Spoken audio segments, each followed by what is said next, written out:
Welcome to the next generation, designing the dream.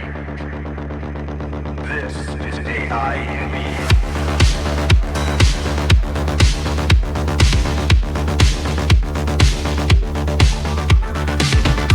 Are you ready?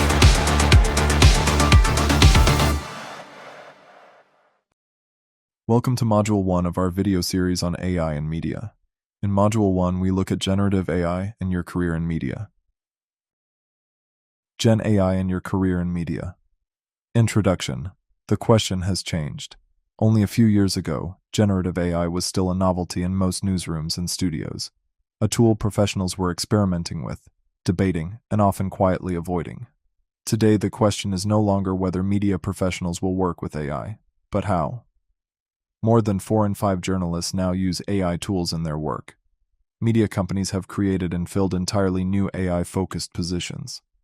And AI systems have begun acting not just as assistants but as autonomous agents that research, draft, edit, and produce. At the same time, the job displacement that was projected in 2024 has arrived unevenly, real and painful in some corners of the industry, overstated in others, and everywhere entangled with economic forces that predate AI. If you are a college student preparing for a media career, this is the professional landscape you're walking into. It is being rebuilt in real time, and this module is about giving you the map. This lecture builds toward one central idea. Media organizations are not hiring people to be replaced by AI. They are hiring people who can direct AI. The professionals commanding the strongest positions combine traditional media skills, reporting, editing, visual storytelling, audience understanding, with the ability to build, evaluate, and govern AI-assisted workflows. We begin with a snapshot of what happened in AI and media just this week, because nothing demonstrates the pace of change better than a single week's news. We then define what AI actually is for media professionals, survey the new roles the industry is hiring for, and learn the craft of prompting and AI-driven content creation. From there, we face the harder questions. Which media jobs are at risk, and how do you safeguard a career? We then turn to Ethan Mollick's book Co-Intelligence for 2 frameworks, his 4 rules for working with AI, and his account of AI as a coworker, that give practical shape to everything else in the module. We close with new research on what employers now expect graduates to know, and a hands-on workflow you can start using in your own media work this week. Let's begin with the news. 1 week in AI and media. Lesson 1. AI and media news. This week. One of the habits this course asks you to build is following AI and media news as it happens, because the industry you are training for changes monthly. Consider what happened in a single week, August 21st through 27th, 2026. In journalism, Reuters turned its journalism into what might be called AI-ready infrastructure. Reuters placed its news and multimedia content on Snowflake Marketplace, so businesses can feed trusted, current Reuters material directly into AI applications and models. This is an important emerging business model. Rather than allowing AI companies simply to scrape reporting, news organizations can package verified journalism as a licensed input for AI systems. For much of the past 3 years, journalism treated AI primarily as a threat to publisher traffic and copyrighted content. Reuters is demonstrating another possibility. Journalism can become a premium data product sold to AI systems themselves. That could create a new media economy in which trustworthy news organizations serve 2 audiences simultaneously: humans who read journalism, and machines that require reliable information to answer human questions. Also in journalism, a new Columbia Journalism Review analysis examined Tom Rosenstiel's argument that journalism should aggressively embrace AI, while presenting critics who question whether the technology can be reconciled with journalism's public service obligations.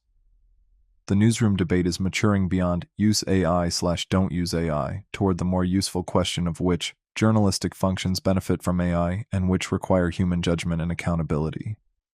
In television and film, Netflix digitally resurrected Gene Wilder's voice as Willy Wonka. The trailer for Netflix's Wonka's The Golden Ticket uses AI to recreate the voice of the late actor with his family's permission.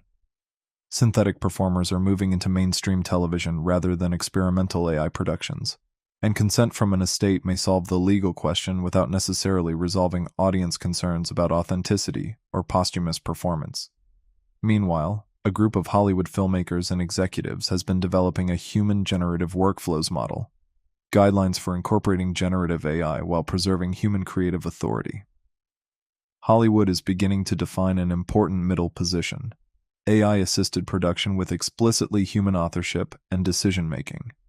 At the same time, voice actors are intensifying their fight against AI clones, arguing that voice cloning threatens jobs and control over their identities.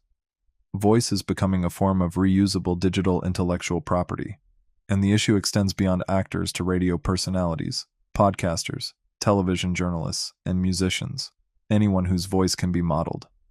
In music, Billboard affirmed a commitment to identifying AI-generated music, and entertainment data company Luminate announced a framework that will add AI labels to its music data.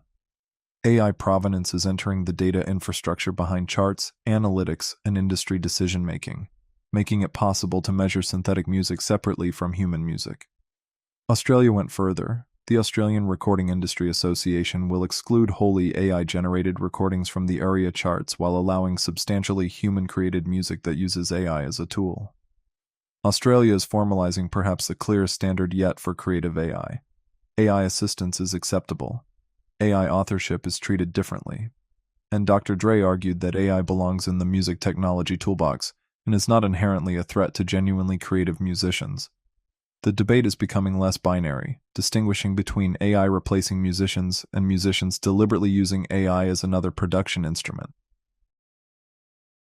In radio and television, an industry argument emerged that AI fatigue could become radio's competitive advantage, that younger audiences growing unease with synthetic media creates an opportunity for radio to emphasize recognizable personalities, locality, and human connection. This flips the usual automation argument. As synthetic content becomes ubiquitous, being demonstrably human could itself become a valuable media brand attribute. At the same time, new research suggests viewers are increasingly accepting AI voice dubbing, which may become one of generative AI's most commercially important television applications because it dramatically reduces the cost of localizing programming for international markets. Finally, 2 organizational stories. Major public relations agencies are creating dedicated AI leadership. The appearance of the chief AI officer inside communications agencies indicates that AI is moving from an experimental tool to an organizational capability requiring governance and strategy. And a Reuters investigation reported that Meta's attempt to radically shrink some teams by as much as 60% in an effort to become AI native ran into significant difficulties. That is an unusually valuable counterexample to the assumption that AI automatically produces enormous labor savings. AI can change jobs without making aggressive headcount replacement workable. Step back from the individual stories and a striking theme connects them. Human provenance is becoming a media asset. Australia is distinguishing substantially human music from AI music. Hollywood is defining human-controlled AI workflows. Voice actors are protecting human identity. Radio is considering human personality a defense against AI fatigue. And Reuters is monetizing journalism precisely because verified human reporting is valuable to machines. As generating content becomes cheaper, demonstrating where credible human judgment entered the process becomes more valuable. Keep that principle in mind for the rest of this lecture. It is arguably the most important emerging principle in AI and media, and it points directly at your career value. The news assumes we know what AI is. Let's define it properly. Lesson 2: AI for Media Professionals. Artificial intelligence, AI, is a transformative technology that enables machines to perform tasks that typically require human intelligence.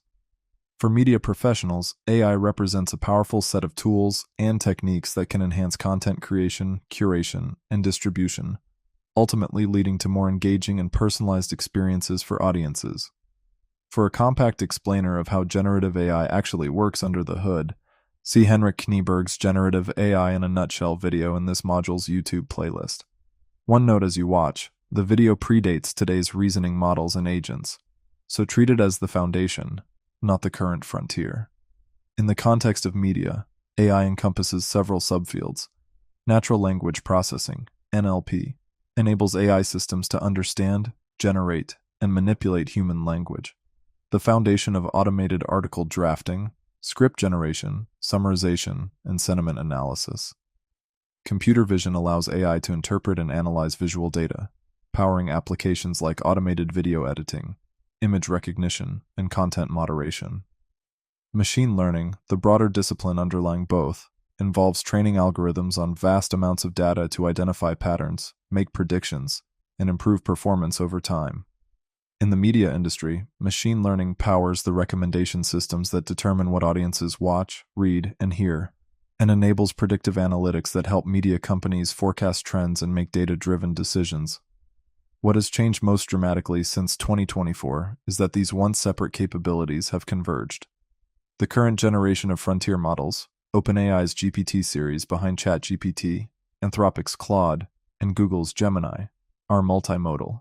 A single system can read a document, analyze an image, interpret a chart, transcribe audio, and respond in text or speech. Many are also reasoning models, able to work through multi-step problems before answering rather than producing a single reflexive response.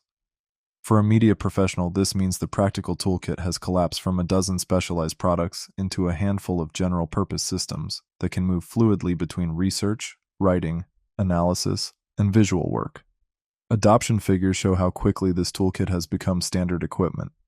Muckrak's 2026 State of Journalism survey found that 82% of journalists now use at least one AI tool, up from 77% a year earlier. ChatGPT remains the most common, while use of Google's Gemini nearly doubled year over year, and Anthropic's Claude doubled as well.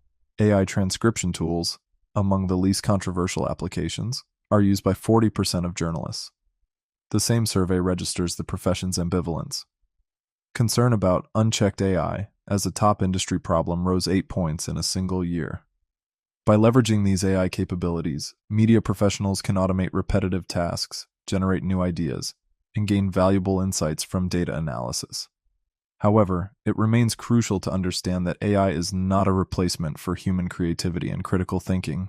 It is best viewed as a collaborative tool, one that, as the later lessons of this lecture argue, increasingly demands active management rather than passive use. If AI is now standard equipment, someone has to be hired to wield it. That brings us to the new jobs. Lesson 3: Emerging Roles in AI-Enhanced Media. In 2024, lists of emerging AI media roles were largely speculative, plausible job titles extrapolated from where the technology seemed to be heading.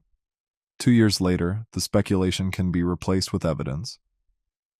A 2026 study by FT Strategies and Wanifra analyzed 6,687 LinkedIn job listings from news and media organizations and identified 16 emerging roles that publishers are actually hiring for, grouped into 4 categories: audience strategy, AI innovation and editorial-led product and design, and newsroom engineering.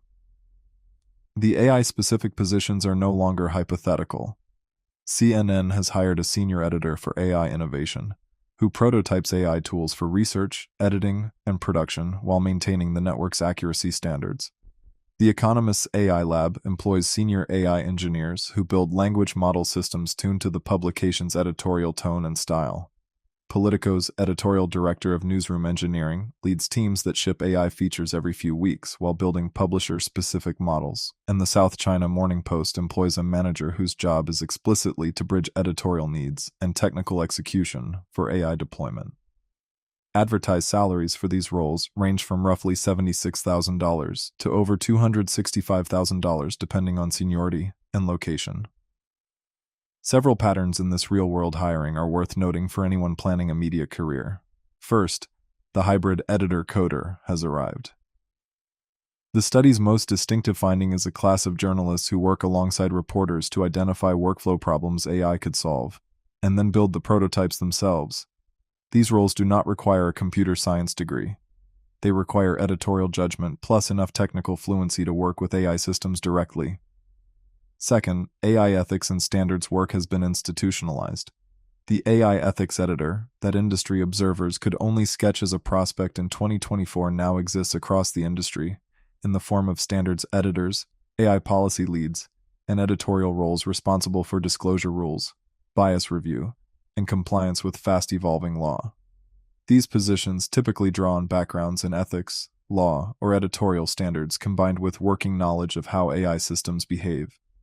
Third, data journalism has expanded, not contracted. Data journalists interpret and analyze data, increasingly with AI assistants, to inform editorial decisions and produce original reporting.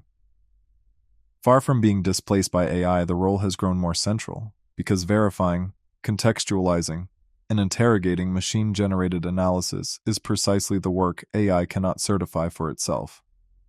Fourth, prompt and AI workflow specialists exist, but as a skill more than a title.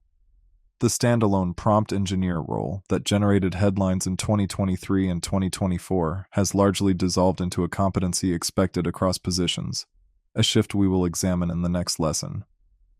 For the student's eye view of this hiring landscape, what it feels like to graduate into it. See the 2 news segments that open this module's YouTube playlist: the CBS News report on AI and jobs for young workers, and the PBS NewsHour segment on college graduates beginning their job search in a world being transformed by AI. These roles underscore the theme from the introduction. Media organizations are not hiring people to be replaced by AI. They are hiring people who can direct AI. Every one of those roles assumes one baseline skill: telling an AI system what you want. That skill has a name. Lesson 4. Prompt engineering for media.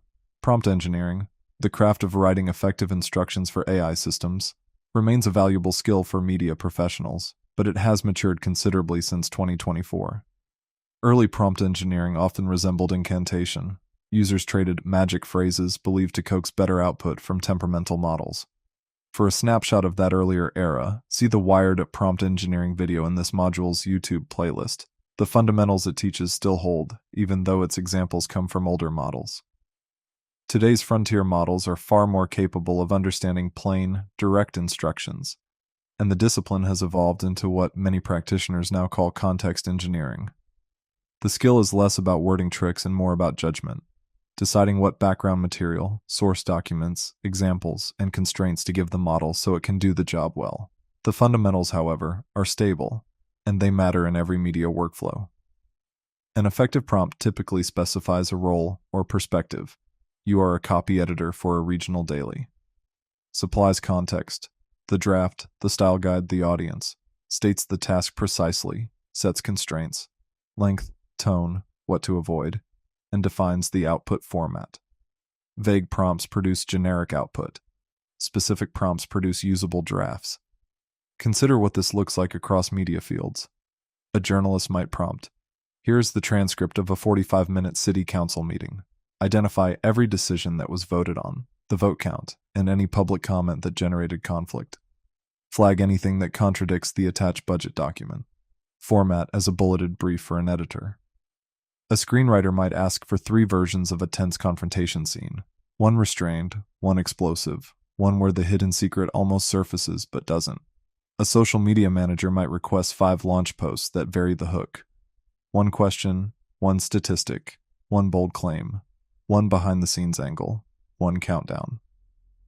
A photographer might ask for a post-processing approach to enhance the mood of a twilight cityscape, with specific adjustment values as the starting point. Note what the strongest prompts share. They supply source material, constrain the output, and build verification into the task itself. Asking the model to flag contradictions, list unanswered questions, or produce variations keeps the human in the editorial driver's seat while capturing the speed advantage. 2 habits distinguish professional use from casual use. First, professionals treat AI output as a first draft subject to verification, never as finished copy. Language models still fabricate plausible-sounding facts, quotes, and citations, and the reputational cost of publishing one is borne by the human, not the machine. Second, professionals develop reusable prompt patterns, templates for recurring tasks like summarizing meeting transcripts, localizing a national story, or generating headline options, which turn one-off experiments into dependable workflow tools. Prompting is the interface. Now let's survey what AI can actually produce. Lesson 5. AI-driven content creation. AI-driven content creation has moved from a productivity novelty to core infrastructure across the media industry.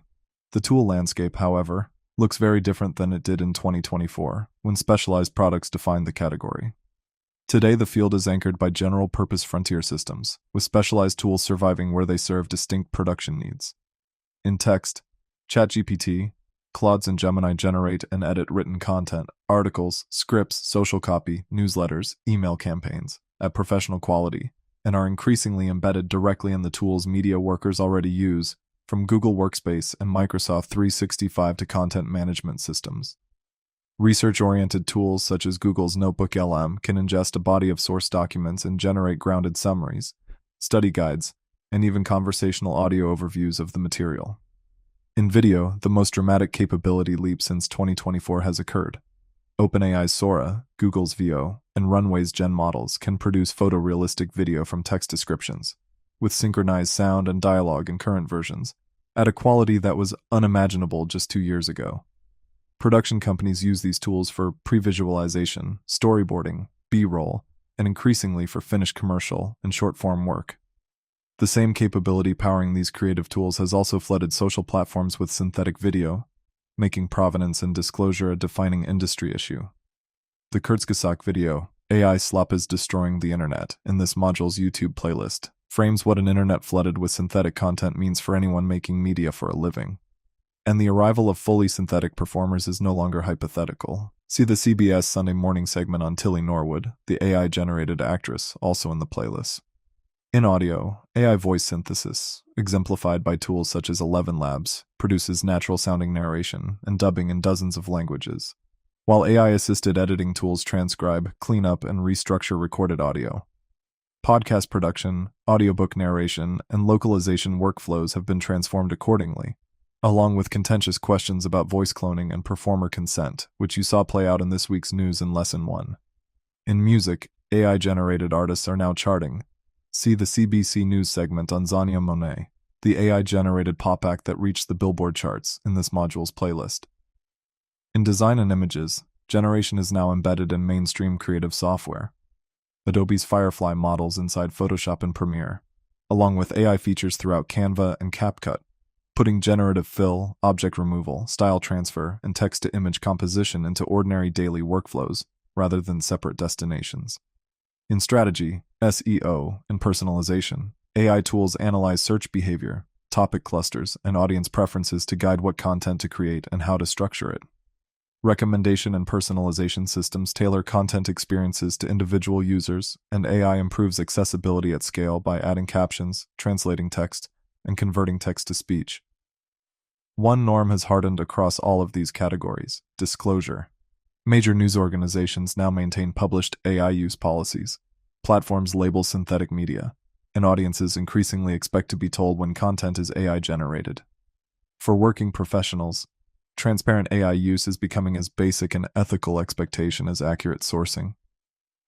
These capabilities cut both ways. What AI can produce, it can also displace. Let's face the jobs question directly. Lesson 6. Media jobs at risk and safeguarding your career. In 2024, widely circulated projections warned that tens of thousands of entertainment jobs would be disrupted by AI within 3 years. Those years have now passed, and the record is more complicated than the forecasts. Worse in some respects, more ambiguous in others. The raw employment numbers are sobering. Los Angeles County lost roughly 41,000 film and television jobs, about a quarter of its entertainment workforce, in the 3 years following 2022, and Film LA reported the worst year on record for on-location filming outside the pandemic. Across television, film, broadcast, news, and streaming, tracking firm Challenger, Gray and Christmas counted more than 17,000 announced layoffs in the first 11 months of 2025, up 18% from the prior year. In journalism specifically, industry trackers counted more than 3,000 job cuts across the US and UK in 2025, continuing a multi-year contraction. Attributing these losses is where honesty requires nuance. AI is a genuine factor. Challenger's data attributed tens of thousands of announced US job cuts across all industries to AI in 2025, and a World Economic Forum survey found 41% of employers worldwide expecting AI-driven workforce reductions within 5 years.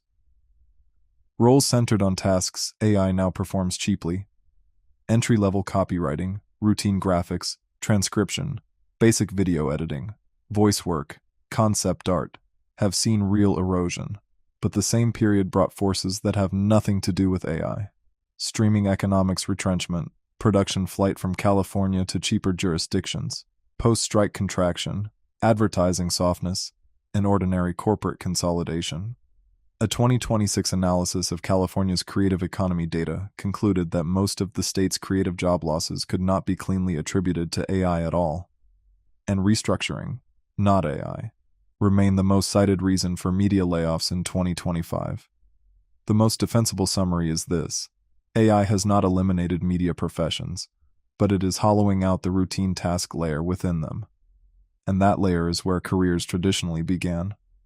The apprenticeship rungs of the industry, logging footage, cutting simple packages, writing service copy, producing first draft graphics, are precisely the tasks AI absorbs first, which raises the bar for what an entry-level professional must offer. Meanwhile, new work has appeared: the AI innovation, newsroom engineering, and standards roles described in Lesson 3, along with demand for professionals who can supervise, verify, and direct AI systems. So how do you safeguard a media career? 4 strategies stand out. First, integrate AI tools into daily workflows. The professionals most insulated from displacement are, paradoxically, the ones most fluent in the tools doing the displacing. Fluency is what converts AI from a competitor into leverage. Second, develop human-centric skills. Emotional intelligence, empathy, adaptability, and effective communication are not replicable by AI, and they anchor the trust relationships with sources, clients, colleagues, and audiences that differentiate a professional from an AI-driven process. Critical thinking in particular has been promoted from a valuable skill to the core professional competency. When AI can produce unlimited plausible-sounding drafts, the scarce skills are the editorial ones: verifying claims, evaluating sources, detecting fabrication, recognizing bias in machine output, and exercising judgment about what should be published at all. Every AI-assisted workflow is only as trustworthy as the human verification layer on top of it, and that layer is a job description. Third, rely on collective and legal protections, which have become far more concrete since 2024. The 2023 Writers Guild of America Agreement established that AI cannot write or rewrite literary material, and that AI-generated text cannot be used to undermine a writer's credit or compensation. In 2025, SAG-AFTRA members approved a new interactive media agreement, ending a nearly year-long video game strike fought principally over AI and securing consent and disclosure requirements before digital replicas of performers can be created or used. The legal environment is shifting as well. Courts allowed the New York Times copyright suit against OpenAI and Microsoft to proceed, and Anthropic agreed to a $1.5 billion settlement, the largest copyright settlement in U.S. history, with authors whose books were pirated for training data. For working media professionals, these developments mean that the terms of AI's use in their industry are actively negotiable, and that professional organizations are a career protection strategy, not just a networking one. Fourth, diversify across formats and platforms. Versatility, moving between text, video, audio, and data work, with AI assistance in each, is the strongest hedge against disruption in any single specialty. A final frame for thinking about all of this comes from media theory. Marshall McLuhan's concept of the extensions of man posits that technologies and media are extensions of human faculties, amplifying and altering our capabilities and perceptions. For a short refresher on the concept, see the Extensions of Man Explained video in this module's YouTube playlist. Applied to AI, McLuhan's idea suggests these technologies are not merely tools, but extensions of our cognitive abilities, and, with the arrival of agents, extensions of our agency itself. But McLuhan's theory carries a warning that has grown sharper with time. Technologies that extend our abilities also amputate certain skills or faculties. If AI drafts every story, does the writer's craft atrophy? If AI summarizes every document, does deep reading decline? The safeguarding strategies above all reduce to McLuhan's caution. Know what you are extending, and know what you risk letting wither. We now need a practical philosophy for working with AI day to day. For that, we turn to Ethan Mollick. Lesson 7. Mollick's 4 Rules for Co-Intelligence. Ethan Mollick, a professor at the Wharton School, argues in his book Co-Intelligence, Living and Working with AI, that we now live in a world with AIs, which means we need ground rules for working with them. Because the AI available to any reader is likely different from the one available when he was writing, Moloch deliberately framed his rules as general principles, things meant to be as inherent and timeless as possible. There are 4.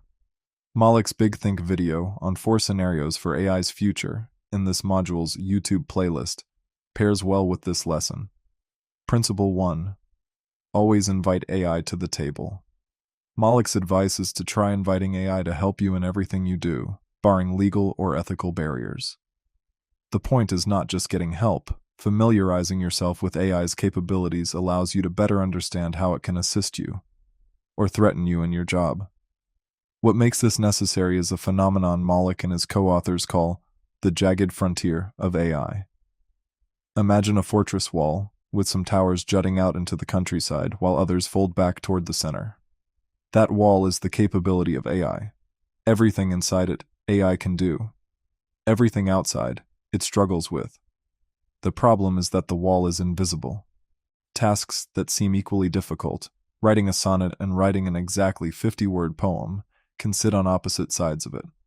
Some unexpected tasks, like idea generation, are easy for AI, while tasks that seem easy for machines, like basic math, are challenges. To figure out the shape of the frontier, you have to experiment.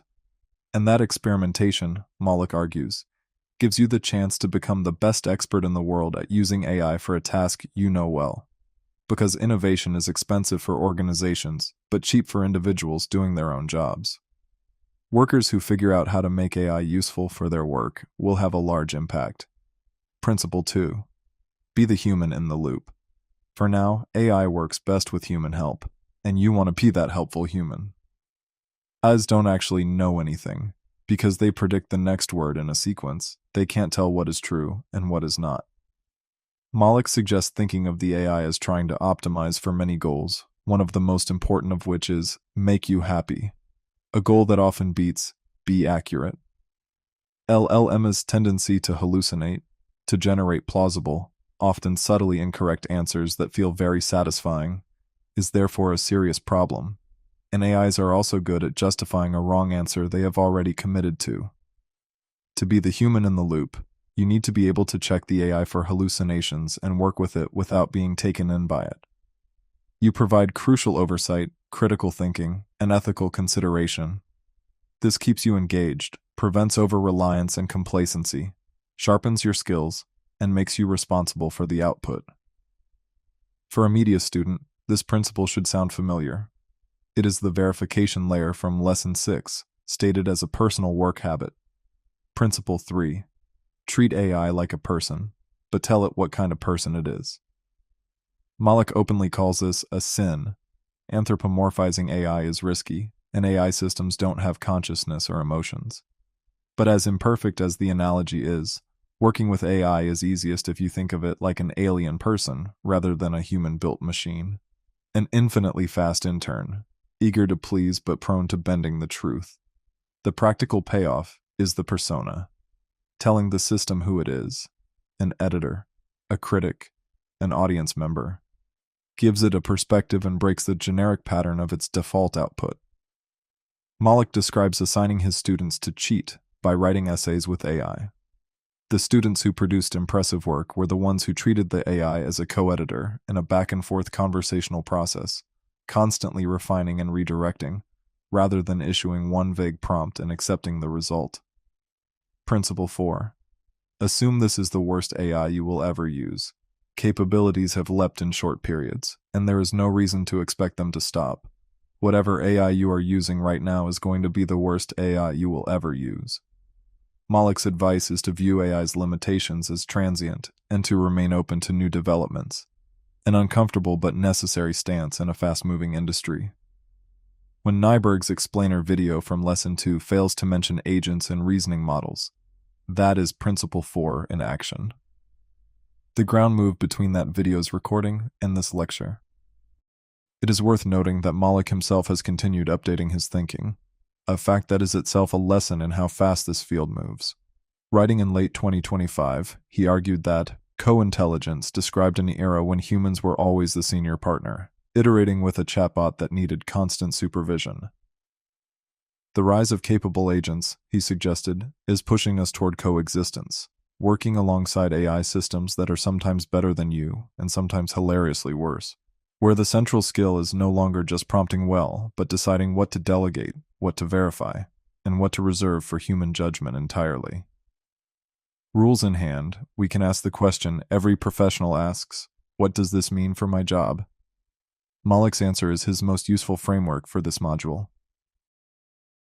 Lesson 8. AI as a co-worker. Tasks, centaurs, and cyborgs.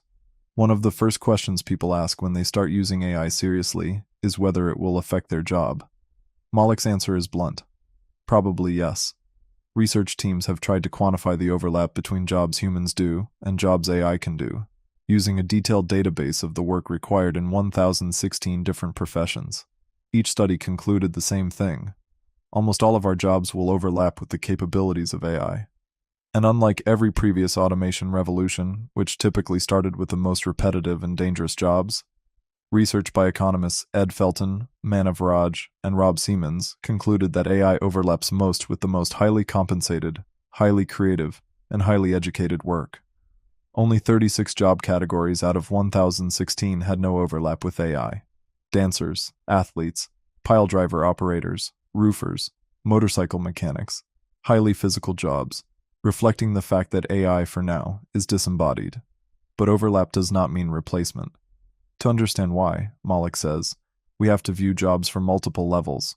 Jobs are composed of bundles of tasks, and jobs fit into larger systems. A professor's job is not a single indivisible entity. It is teaching, researching, writing, paperwork, and more. AI taking over some tasks does not make the job disappear. Power tools didn't eliminate carpenters, and spreadsheets let accountants work faster, but did not eliminate accountants. The same logic applies to a reporter, a producer, or an account executive. The job title is a label. The daily grind is a mix of tasks, some of which AI can absorb. Malik tested this directly.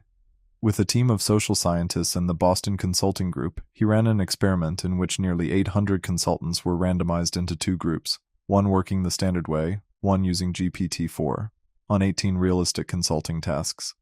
The group working with AI did significantly better, faster, and their work was judged more creative, better written, and more analytical, an effect that persisted through 118 different analyses. But a more careful look revealed something worrying. Most participants were simply pasting in the questions they were asked and letting the AI answer. So BCG designed one more task, carefully selected to be outside the jagged frontier. One the AI could not answer correctly. Human consultants got that problem right 84% of the time without AI, but consultants using the AI did worse, 60 to 70%. A related study by Fabrizio Dell'Acqua explains why. Recruiters given high-quality AI became lazy, careless, and less skilled in their own judgment, missing brilliant applicants and making worse decisions than recruiters with low-quality AI or none. The ones with weaker AI stayed alert, critical, and independent. Dell'Acqua calls this falling asleep at the wheel. When the AI is very good, humans stop paying attention, which hurts exactly when a task falls outside the frontier. Remember this pair of findings together. AI assistants made consultants dramatically better inside the frontier and measurably worse outside it. The skill is knowing which side of the invisible wall you are on, and that takes the experimentation of Principle 1. Malik then offers a vocabulary for dividing your work. Just me tasks are tasks where AI is not useful and only gets in the way, or tasks you strongly believe should remain human for personal or ethical reasons, with no AI help. Delegated tasks are tasks you assign to the AI and carefully check, tedious, repetitive, or time-consuming work you do not want to spend time on, where delegation saves time but the AI's tendency to make things up means you still verify. Automated tasks are ones you leave completely to the AI and don't even check, like spam filtering. A very small category today, though it grows as AI becomes more reliable and more agentic. For everything in between, Malik describes two approaches to co-intelligence, borrowed from a famous observation about human-machine chess. Centaurs maintain a clear dividing line between person and machine, like the human torso and horse body of the myth, a strategic division of labor in which you do the tasks you are strongest at and hand off tasks inside the jagged frontier to the AI. Deciding what statistical approach to take, then letting the AI produce the graphs. Cyborgs blend machine and person deeply, intertwining their efforts and moving back and forth across the frontier. Initiating a sentence for the AI to complete, asking it to rewrite a clunky paragraph in 10 professional styles, using it as a critic with a personality. Malik reports that his own book could not have been written in the form it exists without both Centaur and Cyborg tasks, including a team of AI personas he created to critique his drafts. One more of Malik's observations deserves your attention as future media employees. The secret cyborg problem. When given general-purpose tools, workers figure out ways to make their jobs easier, and then keep their discoveries secret because company bans push AI use onto personal phones, because AI-written work is judged differently when people know its origin, and because workers fear training their own replacements. In an unscientific poll Malik conducted, over half of generative AI users reported using the technology without telling anyone, at least some of the time. Organizations, he argues, need to decrease that fear rather than exploit efficiency gains for headcount cuts. Companies whose employees openly share AI workflows will outcompete those whose workers hide them. As you enter media workplaces, the disclosure norms from Lesson 5 apply inside the building too. How organizations handle transparent AI use is fast becoming part of their culture, their ethics, and their competitiveness. Malik tells us how to work with AI. New research tells us what employers will expect you, specifically, to know. Let's look at one study up close. Lesson 9. Research Spotlight. What employers now expect graduates to know. Each module in this course highlights a recent piece of research relevant to your future. For Module 1, The Natural Choice is a study released this month by the National Council for the Training of Journalists, NCTJ, in the United Kingdom, which surveyed 14 UK news organizations about AI and journalism training, because it answers, with data, the question this whole module raises: what will employers actually expect you to know? The findings go considerably beyond employers saying graduates should know ChatGPT. All 14 organizations were using AI to some degree. More importantly, recruiters identified a specific set of graduate competencies: critical prompting, verification and fact-checking, contextual awareness, bias recognition, hallucination detection, and ethical judgment. Notice what that list is. It is not a list of tools. It is a list of judgments. The development is concrete enough that the NCTJ is changing its diploma in journalism assessment to reflect AI's growing role in professional journalism, meaning AI competency is being written into the credentialing system itself. Why does this matter to you? Because it is direct evidence connecting AI literacy to career readiness. And because the competency employers want is a compound skill: AI operation plus verification plus domain knowledge plus ethical and editorial judgment. That is much closer to professional AI competence than generic AI literacy. A useful way to frame the distinction, drawn from analysis of this and related research, is a three-level ladder. AI literacy is understanding and using AI. AI competence is using AI effectively in a professional task. AI supervisory competence is possessing enough independent disciplinary expertise to determine when AI is wrong, inappropriate, misleading, or unnecessary.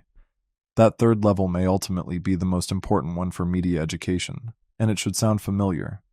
It is Malik's human in the loop, and Delacroix's warning about falling asleep at the wheel, restated as a hiring requirement. And it carries a message about your coursework that deserves emphasis. You cannot become a good supervisor of AI without first becoming a reasonably competent journalist, producer, or strategist. The disciplinary fundamentals of your degree are not what AI replaces. They are what AI supervision requires. There is one caution embedded in this research area. A related Norwegian study described a Gen AI catch-22. Journalists need sufficient independent expertise to detect AI failures, but extensive AI use may gradually weaken that very expertise. That tension between using AI and preserving the judgment needed to check it is McLuhan's amputation warning and Malik's human-in-the-loop principle converging with empirical support. Managing it deliberately is part of the professional skill set you are building in this course. We have covered a lot of concepts. Let's end with some AI in media skills. Lesson 10, How To, a 5-step workflow for AI-assisted media work. This final lesson converts everything above into a repeatable workflow you can apply to your next assignment: a story draft, a video treatment, a social campaign, a research memo. It has 5 steps. Practice it until it is habit, because this workflow is the compound skill from Lesson 9 in action. Step 1. Define the task and pick its category. Before opening an AI tool, decide what kind of task this is, using Malik's vocabulary from Lesson 8.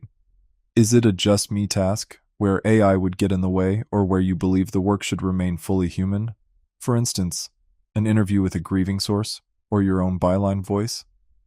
Is it a delegated task, transcription, formatting, a first-pass summary of a long public document that you will assign and then check? Or is it Centaur/Cyborg work, where you and the AI will trade the task back and forth? Writing down the category takes 10 seconds and prevents the most common failure, drifting into full delegation of work that needed your judgment. Step 2. Assemble the context. This is the context engineering step from Lesson 4, and it is where most quality is won or lost.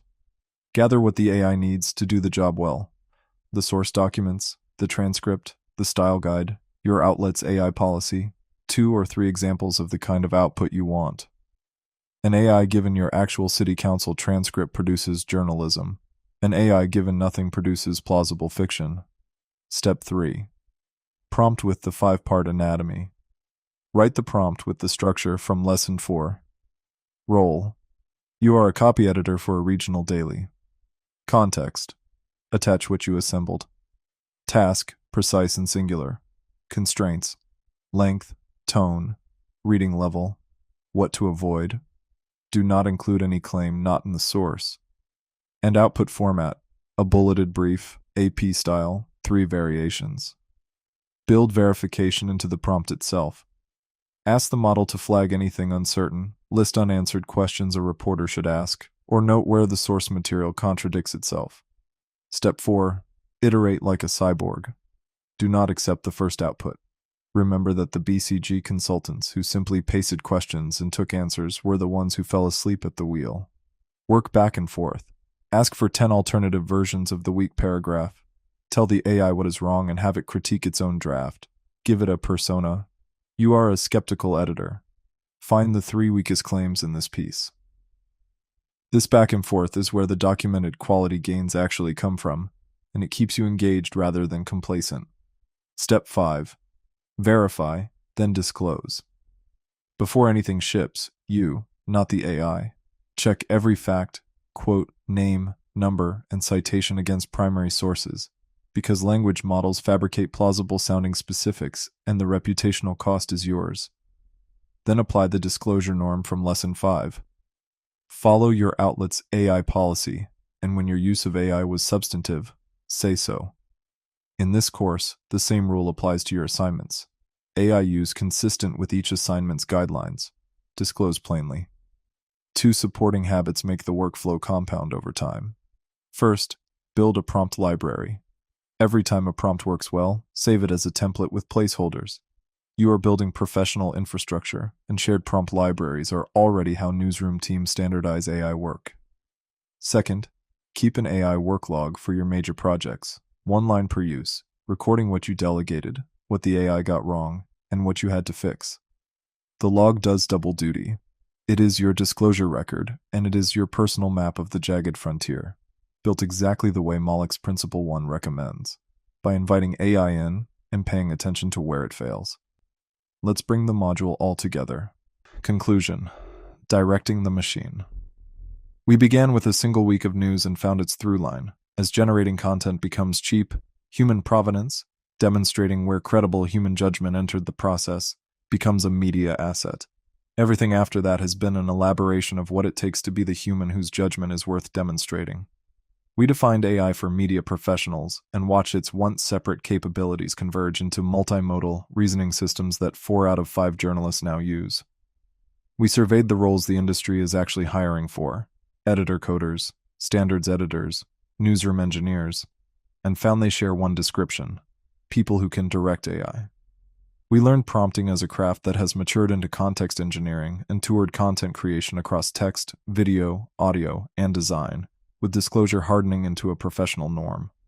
We faced the job's question honestly: real losses, tangled attribution, a hollowed-out apprenticeship layer, and concrete safeguards from fluency in human-centric skills to union contracts in courtrooms, framed by McLuhan's reminder that every extension risks an amputation. From Moloch we took the working philosophy: invite AI to the table and learn the shape of its jagged frontier. Be the human in the loop, treat it like a fast, unreliable alien intern with a persona, and assume it is the worst AI you will ever use. We saw the evidence: consultants lifted inside the frontier, misled outside it, recruiters falling asleep at the wheel, and took the vocabulary of just me, delegated, and automated tasks, centaurs and cyborgs. New employer research told us these are no longer just ideas. Critical prompting, hallucination detection, and ethical judgment are being written into hiring expectations and credentials. And we ended with a 5-step workflow: categorize, contextualize, prompt, iterate, verify, and disclose, that turns all of it into daily practice. If you take one sentence from this module, take this one: the tasks AI absorbs first are the routine ones that entry-level careers were built on. So your career value concentrates in what cannot be delegated: deciding what matters, verifying what is true, taking responsibility for what is published, and maintaining the human relationships that produce original information. Learning to direct AI and knowing when to refuse to hand over the keys is now a baseline media skill. This course is where you start building it. Thank you for your attention. It is much appreciated. We will continue our exploration of artificial intelligence in media in the next module of our AI and Media series. See you next time. Welcome to the next generation. Designing the dream. This is AI and Media.